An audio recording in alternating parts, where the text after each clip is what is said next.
Ladies and gentlemen, MSNBC has just reported something very important. Trump not back in office.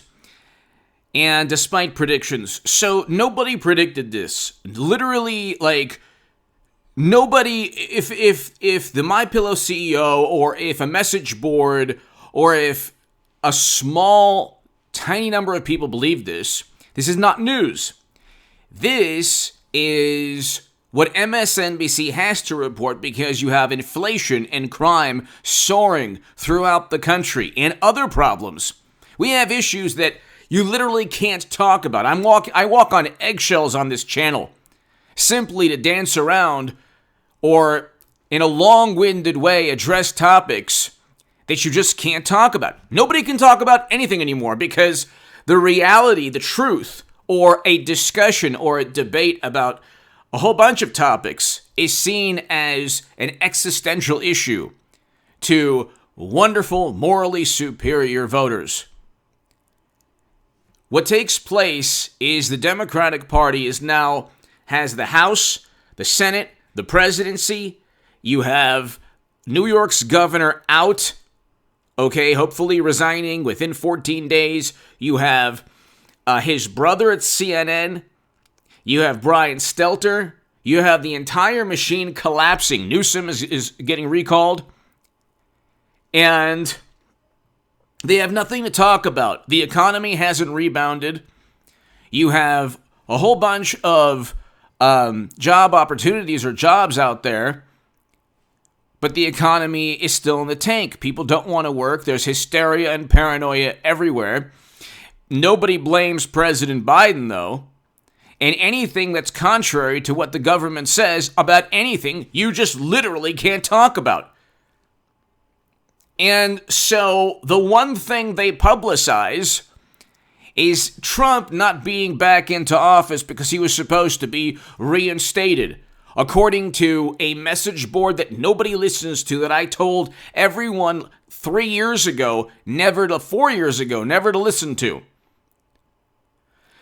And you can see the debate on hagoodman.com where I oppose ideas that I dislike, and I oppose them through reason and logic.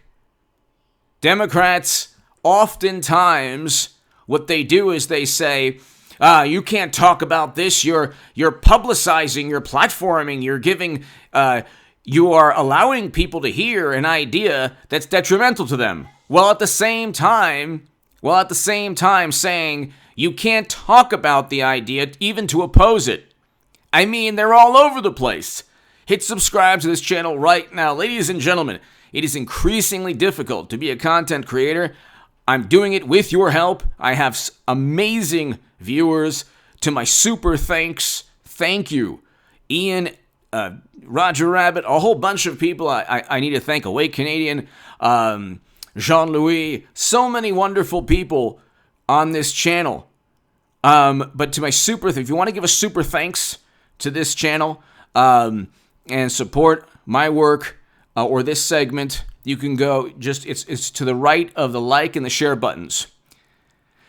And so I thank my super thanks. And also, if you do want to support my work long term, if you can, it would be greatly appreciated via Patreon. That's below in the pinned comment and also on my website, hagoodman.com, where I write against opposing counterinsurgency conflicts. I was a contributor to The Hill, the Huffington Post, Salon.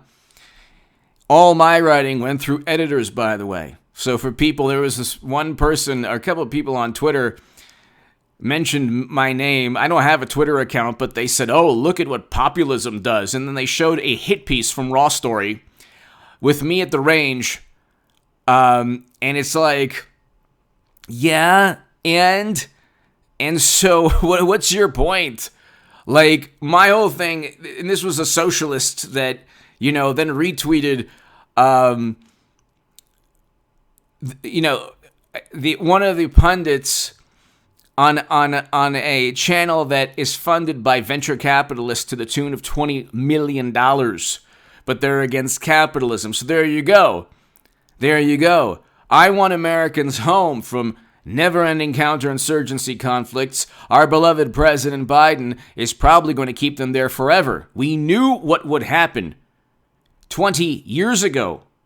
General Daniel Bolger wrote a book, Why We Lost, and he explained we can't stay in a location anywhere for a prolonged period of time. We have to have a quick, decisive military victory with a defined military objective. And if you cannot do that, there's no military in the world. Even the greatest one in the history of the world, ours, that can achieve victory. Because if you can't define what a win is or what a victory is, then you can't achieve that goal. But so anyway, you have so many things. When President Trump says, miss me yet? He's right. Yeah, I miss him. The media, okay, what's taking place right now is truly Orwellian and dystopian. Voices are being suppressed. You have Republican senators who are being silenced. This is the fault not of the Democratic Party. It's the fault of the Kinzinger, Cheney, Mitt Romney, Nebraska Senator, Paul Ryans of the world, the wonderful, the conservatives who don't like Trump's personality, who find him to be boorish and uncouth and horrible. These are the people who are the useful tools, the willing participants in erasing the First Amendment and any other amendment they don't like. But we live in a world now where the rumor or the gossip or the hearsay or a message board hoax is being publicized by the detractors, the adversaries, or the political adversaries of President Trump. Because nobody in their right mind thought that President Trump was going to return. There's no chance for that. The only chance is 2024. I kept saying that. We have 2022 is around the corner. They have no more mandate. They used to have like a moment where they had maybe a legislative mandate. Nobody knows what the infrastructure bill is about. Nobody can tell you how it will benefit them. Construction is a very small part of the U.S. economy. The industry is relatively small component of the GDP, like 4 or 5%. Okay, the infrastructure bill is not going to help the average American, or the average person who lost their job. Now they want to tank society again, and it's like this is complete and utter madness. But MSNBC is focusing on, Trump didn't come back. It's like everybody knew that. Why don't you try to bring up anything good that Biden has done? Okay? You have the entire Democratic Party establishment collapsing from the weight of its own corruption. You have Andrew Cuomo in New York, governor, out. Okay? He's trying to hold on to power, but he's out. You have CNN's Chris Cuomo. He's done. You have CNN's Brian Stelter. He's done. You have the Washington Post, Stephen Colbert, other comedians. And then you get this, you have to understand, they're descending into a world of madness. Bad news for Trump-adjacent weirdos, delights Seth Meyers. This is an actual story in the New York Times. Why would I care what Seth Meyers thinks about anything? Do you realize the thought leaders, the intelligentsia on the left is Seth Meyers and Brian Stelter? This is no wonder the whole thing is collapsing. You have all of late night. You have every social media algorithm. You have all of Hollywood Twitter.